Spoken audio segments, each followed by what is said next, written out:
Okay, बिस्मिल्लाहिर्रहमानिर्रहीम। इस video में थोड़े से टिप्स आपको देंगे कि आप किस तरह अपने एग्जिस्टिंग सिस्टम का डेटा जो कि अभी आपके पास MS एक्सेल में है या वटेवर फॉर्म में भी आपके पास पड़ा हुआ है। अगर सॉफ्ट फॉर्म में नहीं है तो आप उसको टाइप कर सकते हैं, किसी भी फॉर्म में है आप उसको किस तरह हमारे सॉफ्टवेयर के लिए रेडी करेंगे। ये जो फाइल है IIUI डेटा वर्सेक कैंपस, ये फ़ाइल मैंने आपके साथ शेयर किया हुआ है। इसी फाइल में आप स्टेप बाय स्टेप एंट्री करेंगे। जब आपका ये फ़ाइल कंप्लीट हो जाए तो आपने you have to return this file to us, और हम इसी एक्सेल फाइल से या जो CSV इसका बनता है उससे डेटा जो है वो अपने सॉफ्टवेयर में लोड कर देंगे। अच्छा, अभी मैं आपको थोड़ा सा स्टेप बाय स्टेप बताऊंगा, साथ में बताऊंगा आपकी जो एग्जिस्टिंग सिस्टम खैबर कैंपस में भी ये चल रहा है, आपको बताऊंगा कि वहाँ पे ये डेटा अगर जब लोड हो जाए सॉफ्टवेयर पे तो so how this data will be processed. अच्छा, सबसे पहले तो आपने स्टेप 1 ये देख लें, यहाँ पे शीट पे, यहाँ पे स्टेप 1 क्लासेस लिस्ट लिखा हुआ है। आपके पास सेशन 2016-17 के अंदर जितने भी क्लासेस हैं उसकी एंट्रीज आप यहाँ करें। फॉर एग्ज़ाम्पल आपके पास जो फर्स्ट क्लास है वो है रिसेप्शन की, ठीक है, और आपने साथ में उसका सेक्शन भी मेंशन करना है। For example reception dash red, ठीक है। अगर उसका ब्लू भी है तो रिसेप्शन डैश आपने ब्लू करना है, ठीक है। हर एक सेक्शन का अलग अलग डेटा आपने इंटर करना है। ये आपने कर दिया है, ठीक है। उसके बाद आपने क्या करना है, आपने क्लास टीचर नेम डालना है, फॉर एग्ज़ाम्पल मिस फोजिया। उसके बाद ये हो गया इस क्लास में कौन से सब्जेक्ट पढ़ाए जाते हैं, ठीक है। इसमें कुछ ऐसे सब्जेक्ट्स भी होंगे जिनके बाकायदा टेस्ट और एग्ज़ाम्स भी होंगे, और ऐसे सब्जेक्ट्स भी होंगे जिनके एग्ज़ाम्स नहीं होंगे। फॉर एग्ज़ाम्पल इसमें इंग्लिश है, ठीक है, और फॉर एग्ज़ाम्पल इसमें स्पोर्ट्स की कोई ऐसा सब्जेक्ट जिसका एग्ज़ाम नहीं है। फॉर एग्ज़ाम्पल मैं ले लेता हूँ इंग्लिश ग्रामर।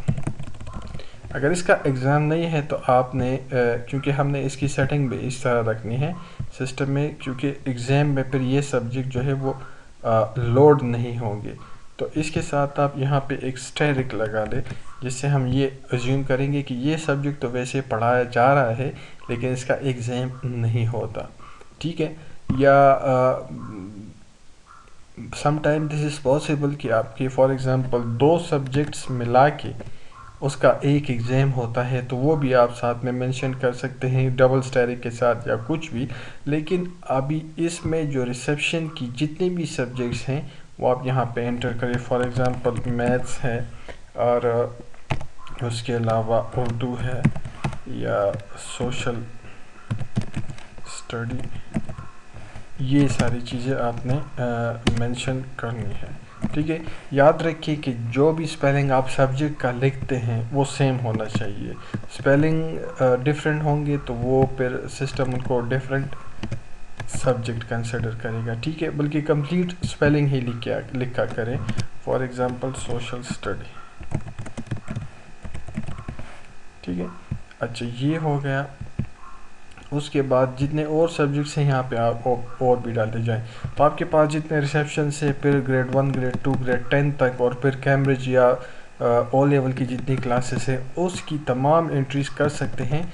और ये मैं आपको बता दूं कि ये फॉर सेशन 2016 सॉरी सेशन 2016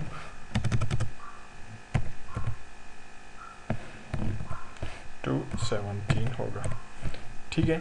ये उसी के लिए, इससे पहले आपकी जितनी क्लासेस थी या जो भी था वो जो मैनुअल रिकॉर्ड था उससे कोई कंसर्न नहीं, उसको बाद में हम माइग्रेट करेंगे। For example for the time अभी जो हम कर रहे हैं, हम क्या करते हैं, अभी नेक्स्ट जो हमारा करंट रनिंग सेशन है उसके लिए हम डेटा प्रिपरेशन कर रहे हैं ताकि इसको हम सिस्टम पे लाइव कर सकें। अच्छा, आज का सिस्टम 1 कंप्लीट हो गया, स्टेप 1 कंप्लीट हो गया। इसके बाद you have to move to step 2। ये स्टेप 2 भी नीचे शीट्स में डिफाइन है, let me search it out, कहाँ पे होगा, ये है स्टेप 2 हमारे पास, ये ग्रेड 2 है।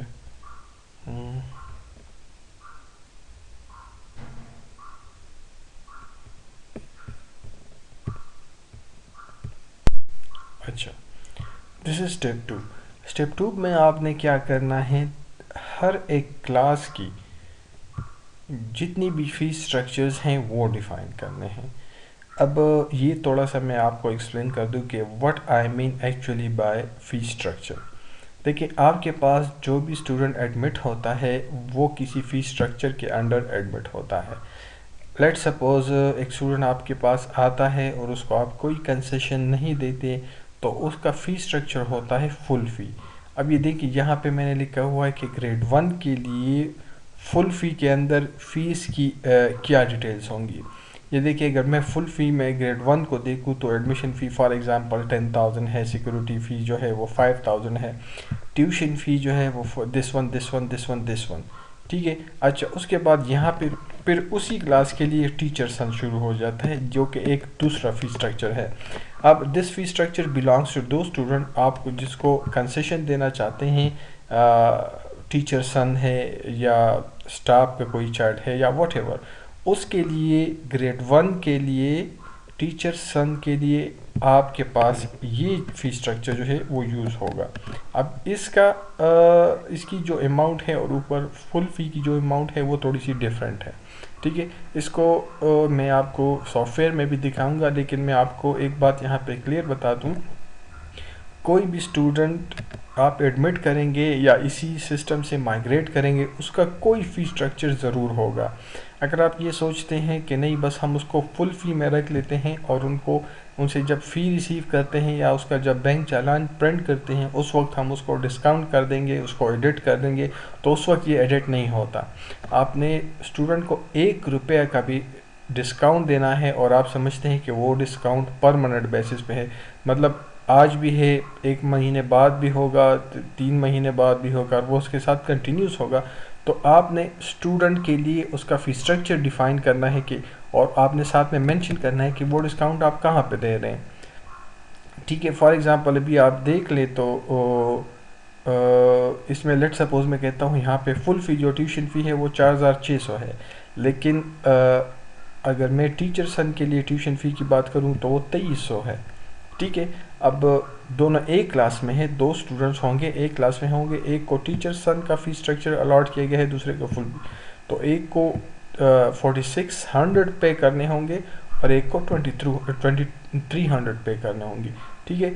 इस तरह अब ये ग्रेड 2 के लिए जो है ये फुल फ़ी ये टीचर सन, अगर आपको और फी स्ट्रक्चर रिक्वायर्ड है तो आप इसमें यहाँ पे और रोज़ इंसर्ट करके वो डाल सकते हैं, ठीक है। अभी फॉर एग्जांपल ग्रेड 1 में फुल फ़ी भी आ रहा है, टीचर सन भी आ रहा है, इसके अलावा कोई और फ़ी स्ट्रक्चर है, फॉर एग्जांपल अभी खैबर कैंपस में हमने देखा है कि ऐसे फ़ी स्ट्रक्चर्स भी ये लोग फॉलो करते हैं जिसमें ये स्टाफ के चिल्ड्रन से सिर्फ जो है वो एडमिशन और सिक्योरिटी एक्सेट्रा ये ले लेते हैं, बाकी रेस्ट ऑफ द ईयर उनसे कोई ट्यूशन फ़ी जो है वो चार्ज नहीं की जाती। तो वो उसका क्या होगा वो आप यहाँ पे डिफ़ाइन कर सकते हैं, फॉर एग्जांपल टीचर सन 2 के नाम से या कोई भी नाम आप उसको दे दें, यहाँ पे रो इंसर्ट कर दें और जो जो फ़ी उसमें एप्लीकेबल है वो आपने ज़रूर डालनी है, ठीक है।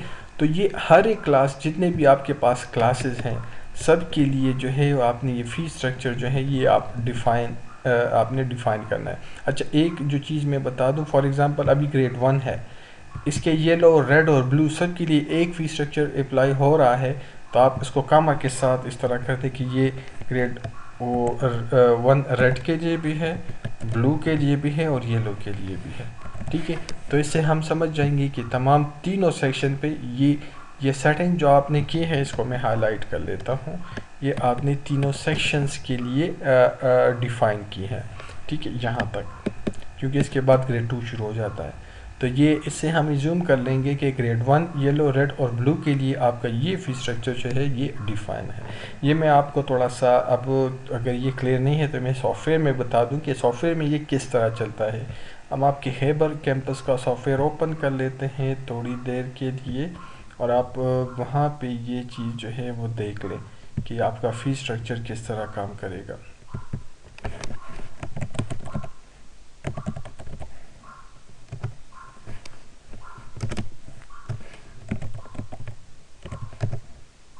अच्छा, अब देख लें यहाँ पे मैं थोड़ा सा कन्फिग्रेशन में आ जाऊँ तो ये हमारे पास फ़ी टाइप्स मैं आपको दिखा दूँ।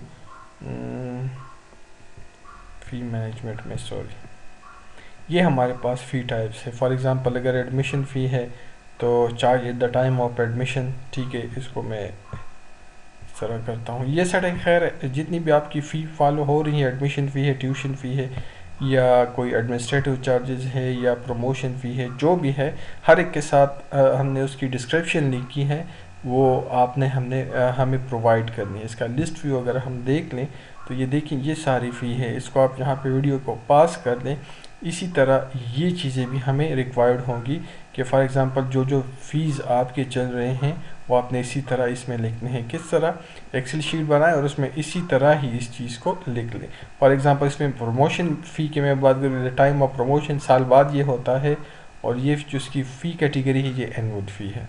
सिक्योरिटी है, वन टाइम पेमेंट है, ये साल बाद नहीं होता, ये मंथ बाद नहीं होता, at the time of admission हो जाता है। For the rest of student academic life, उसके में अगर स्कूल में है तो ये है।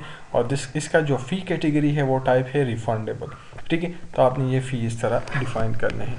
अच्छा, अब ये चीज़ डिफ़ाइन हो गई है, आपने किसी भी क्लास के बगैर इसको डिफ़ाइन करना है। क्लास के अंदर इसको किस तरह करेंगे, एकेडमिक्स में मैं आ जाता हूँ। फॉर एग्ज़ाम्पल ये आपकी क्लासेस हैं, फॉर एग्ज़ाम्पल मैं रिसेप्शन 1 ब्लू पे आ जाता हूँ, ठीक है। ये उसकी पूरी डिटेल्स हैं, ये आपको बाद में मिलेगी। मैं फ़ी मैनेजमेंट में आ जाता हूँ, तो देखिए रिसेप्शन 1 ब्लू के लिए जो फ़ी स्ट्रक्चर्स फॉलो हो रहे हैं वो है फुल फ़ी, खैबर स्टूडेंट, स्टाफ चार्ज, ठीक है। अब मैं फुल फ़ी पे क्लिक करता हूँ तो इसकी डिटेल मुझे आ जाती है कि जिस स्टूडेंट पे फुल फ़ी अप्लाई होगा उसकी एडमिशन फ़ी ये होगी, ट्यूशन फ़ी, सिक्योरिटी फ़ी, एनुअल फ़ी वगैरह ये तमाम जो है वो इस तरह होगी। एरियर्स फॉर एग्ज़ाम्पल एनुअल फ़ी ये हो गई, और ये सब के लिए। यहाँ पे मैं एक बात बता दूँ, फॉर एग्ज़ाम्पल अगर किसी क्लास की, फॉर एग्ज़ाम्पल रिसेप्शन 1 ब्लू की मैं बात करूँ, अगर इसकी सिक्योरिटी फ़ी 10,000 है, बाद स्टूडेंट से आप 7,000 लेंगे, बाद स्टूडेंट से आप जो है 5,000 लेंगे, आपने डिफ़ाइन 10,000 करना है। किस स्टूडेंट से क्या लिया गया है वो फिर जब हम फ़ी रिसीव करेंगे वहाँ पे करेंगे। आपने पूरी क्लास के लिए, चाहे किसी से आप लेते हैं या नहीं लेते, कम लेते हैं ज़्यादा लेते हैं, एक फ़ी डिफ़ाइन करनी है, जो कि स्टैंडर्ड फ़ी जो डिफ़ाइन करनी होती है वो आपने वहाँ पे डिफ़ाइन करनी है। अच्छा, अब फुल फ़ी, खैबर, स्टूडेंट, ये आगे अब देखते हैं कि स्टूडेंट के साथ ये किस तरह लिंक है। तो मैं किसी भी स्टूडेंट पे क्लिक करूँ, फॉर एग्ज़ाम्पल दिस वन, तो उसके साथ उसका फ़ी स्ट्रक्चर जो है वो अवेलेबल है। देखिए दिस वन इज़ फुल फ़ी। तो अब स्टूडेंट की फ़ी डिटेल्स में मैं आ जाऊँ ना, तो यहाँ पे जितनी भी फ़ी स्टूडेंट पे अप्लाई हो रही हैं that is based on this thing, full fee, ठीक है। तो आपने स्टूडेंट के साथ जो फ़ी मेंटेन करनी है, फ़ी स्ट्रक्चर आपने क्लास वाइज उसको बनाना है कि for example grade 1 yellow, red और ब्लू के लिए अगर फुल फ़ी कोई फ़ी स्ट्रक्चर बनता है तो उसके अंदर एडमिशन फ़ी, सिक्योरिटी फ़ी, ट्यूशन फ़ी क्या होगी। कोई और फ़ी ऐड करना चाहते हैं तो राइट क्लिक करके इंसर्ट रो करके या बिलो या एबो करके आप नया डाल सकते हैं और उसको इस तरह कर सकते हैं। अच्छा, ये चीज़ स्टेप 2 कंप्लीट हो गई। स्टेप 2 कंप्लीट हो गया, स्टेप 1 कंप्लीट हो गया। अब हमें स्टूडेंट का डेटा चाहिए जो कि इन क्लासेस में, जो आपने यहाँ पे स्टेप 1 में क्लासेस डिफ़ाइन की हैं, इन क्लासेस में वो एडमिट होंगे किसी फ़ी स्ट्रक्चर के साथ। स्टूडेंट को फ़ी स्ट्रक्चर देंगे और वो एडमिट होंगे, ठीक है। तो फ़ी स्ट्रक्चर भी एक्सप्लेन हो गया, क्लासेस भी एक्सप्लेन हो गई। अब हम आ जाते हैं क्लासेस स्टूडेंट के डेटा पे। तो यार देखिए, हर एक क्लास के लिए हमने एक शीट बनाई है। ये खैबर कैंपस के हैं, इसमें अगर कोई एप्लीकेबल नहीं है आपके कैंपस में तो आप सिंपली उसको ब्लैंक छोड़ दें। अगर मैं ग्रेड 5 की बात करूं, या लेट सपोज मैं एक और क्लास लेता हूं, रिसेप्शन क्लास ले लेते हैं, ठीक है, रिसेप्शन 1 ले लेते हैं, ठीक है। और या एक मिनट, जिसमें फॉर्मेट हमारे पास कंप्लीट हो मैं उसको ले लेता हूँ। अच्छा, ये चीज़ है, ठीक है। यहाँ पे आपके पास जो स्टूडेंट का, अभी ये मैं किस क्लास की एंट्री कर रहा हूँ, रिसेप्शन 2 के लिए कर रहा हूँ। अगर इसका कोई सेक्शन है तो यहाँ पे सेक्शन भी मेंशन कर दे, साथ में लिख ले फॉर एग्जांपल रेड। तो ये रिसेप्शन 2 रेड का जो है वो स्टूडेंट्स हो गए हैं। आपने यहाँ पे स्टूडेंट का एडमिशन नंबर लिखना है, किसी ऑर्डर में भी लिख ले। फॉर एग्जांपल उसका है 131, ठीक है। स्टूडेंट नेम आ गया, उसका फादर नेम लिख ले, फादर CNIC लिख लें, सारे एक फॉर्मेट में हो तो अच्छा है। सेल नंबर लिख ले। सेल नंबर भी इसलिए ज़रूरी है कि ये SMS सिस्टम के लिए यूज़ होगा, जो कि हमारे सॉफ्टवेयर से मैसेजेस होते हैं। फ़ोन नंबर अगर कोई है तो वो लिख ले, ईमेल लिख ले, करंट एड्रेस लिख ले, उसके बाद नेशनलिटी अगर उसकी आप लिख सकते हैं। कुछ फील्ड्स आप खैर है नेशनलिटी वगैरह, या आप ब्लैंक भी जोड़ सकते हैं। अच्छा, अब ये चीज़, ये जो के वाला कॉलम है, दिस इज़ वेरी इंपॉर्टेंट। यहाँ मैंने लिखा है न्यू और प्रमोटेड। देखिए, ये एक बात तो क्लियर है कि हम डेटा जो माइग्रेट कर रहे हैं वो सेशन 2016-17 का कर रहे हैं, ठीक है। तो हर एक स्टूडेंट के लिए यहाँ हम एक एन और पी जो है वो, फॉर एग्जांपल मैंने सिर्फ एन लिख लिया, तो इसका मतलब है ये न्यू एडमिशन है 2016 के अंदर। अभी दूसरे स्टूडेंट की मैंने एंट्री कर दी, उसका मैंने पी लिख लिया है, ठीक है। तो पी का मतलब क्या है कि basically the student belongs to some earlier sessions 2015 या 14 या उससे। अब 2016-17 में जो आया है ये प्रमोट होके आया है। पी से मतलब ये है कि ये प्रमोट हो गया है। तो हम क्या करेंगे, हम इसकी जो एडमिशन फ़ी है वो चार्ज नहीं करेंगे, ठीक है। एडमिशन फ़ी क्यों चार्ज नहीं करेंगे, मतलब हमारा सिस्टम जो है वो that is based on the data of 2016-17। अभी इस स्टूडेंट का फॉर एग्जांपल इसका कोई भी ABCXYZ नाम है, ये इससे कोई भी एडमिशन फ़ी चार्ज नहीं करेगा, क्योंकि एडमिशन फ़ी इससे 2014-15 या अर्लियर सेशन में चार्ज की गई है, ठीक है। लेकिन अगर मैं इस स्टूडेंट की बात करूँ न्यू, तो इसका मतलब ये है कि ये जो इस सेशन में ये स्टूडेंट आया हुआ है, this is new admission in session 2016-17। तो उसकी एडमिशन फ़ी भी चार्ज होगी, ठीक है। ये क्या है, अच्छा ये प्रमोशन फ़ी है।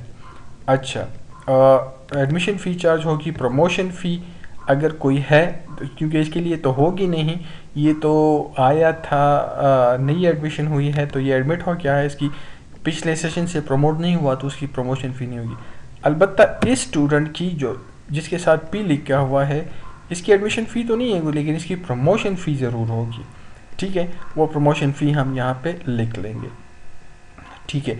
अच्छा, इसके बाद एक और चीज़ है, दैट इज़ स्टार्ट फ्रॉम। ये ट्यूशन फ़ी के लिए है।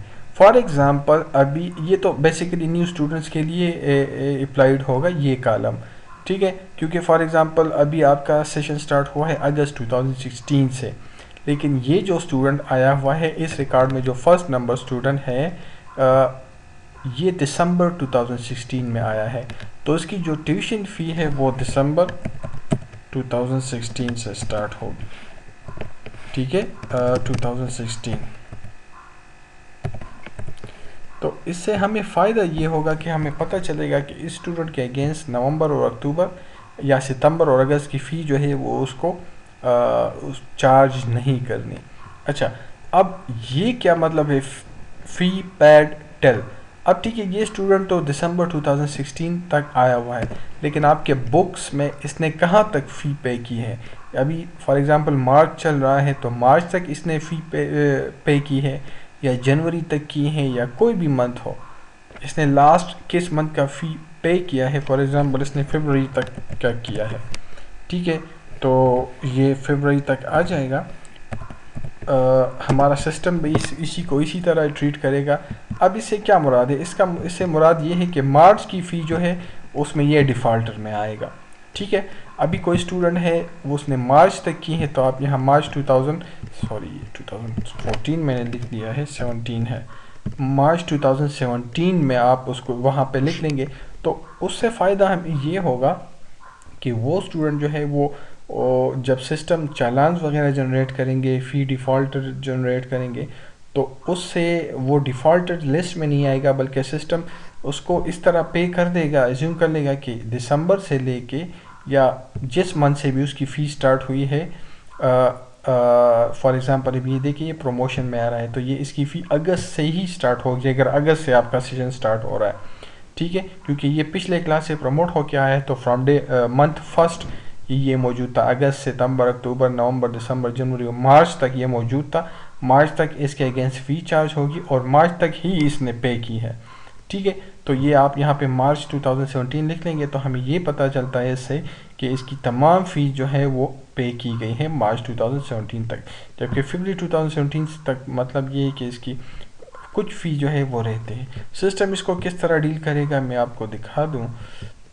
अभी ये देखिए रेड कलर में जितने भी आपको शो हो रहे हैं that is the fee that is not paid, और ब्लैक कलर में जो है वो फ़ी है जो पे की गई है। फॉर एग्ज़ाम्पल अभी ये जो भी स्टूडेंट है इसकी फ़ी जो है उसको चार्ज हो रही है वो सितंबर 2016 से इनको चार्ज हो रही है, अब अगस्त 2016 इसमें नहीं है, ठीक है।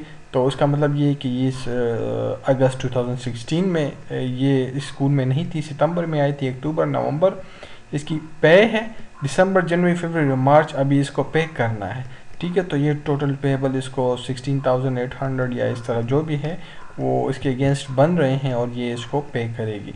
तो इससे हमारा यही मकसद है। अच्छा यहाँ पे एक और कॉलम मिसिंग है, मैं लिख देता हूँ सिक्योरिटी।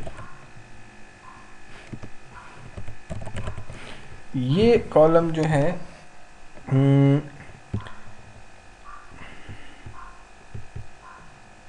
स्टूडेंट ने कितनी सिक्योरिटी पे की है आपने वो लिखनी है यहाँ पे, क्योंकि सिक्योरिटी हमने वापस भी करनी है इसलिए इसका रिकॉर्ड हम सिस्टम पे रखना चाहते हैं। इसका ताल्लुक सेशन से या इससे नहीं है, चाहे वो नए स्टूडेंट हो, चाहे वो अभी इस सेशन में एडमिट हो, चाहे वो 4 साल पहले एडमिट हो गए हैं, उन्होंने कितनी सिक्योरिटी दी है वो आपने यहाँ पे मेंशन करना है। लेकिन थोड़ा सा एहतियात यहाँ पे ये करना है, फॉर एग्ज़ाम्पल अभी ये जो स्टूडेंट्स ये हम रिसेप्शन 2 रेड के लिए फिल कर रहे हैं तो इसकी सिक्योरिटी फ़ी उस वक्त क्या थी और आपने क्या ली है ये आपने मेंशन करना है। अब फॉर एग्ज़ाम्पल ये जो स्टूडेंट है, स्टूडेंट नंबर 1 का मैं रिकॉर्ड एंटर कर रहा हूँ और ये मैंने आपको बताया एन से मतलब है कि न्यू स्टूडेंट है। रिसेप्शन 2 रेड के लिए जो सिक्योरिटी फ़ी है वो 10,000 है, तो लेकिन इसको हमने कोई डिस्काउंट दिया है या वट एवर रीज़न हमने इसे 7,000 दिए हैं, तो आपने इसको इस तरह लिखना है 7,000 डिवाइड बाय 10,000। तो हमें इससे ये पता चल जाएगा कि उस वक्त सिक्योरिटी फ़ी क्या लागू थी और स्टूडेंट ने क्या पे की है।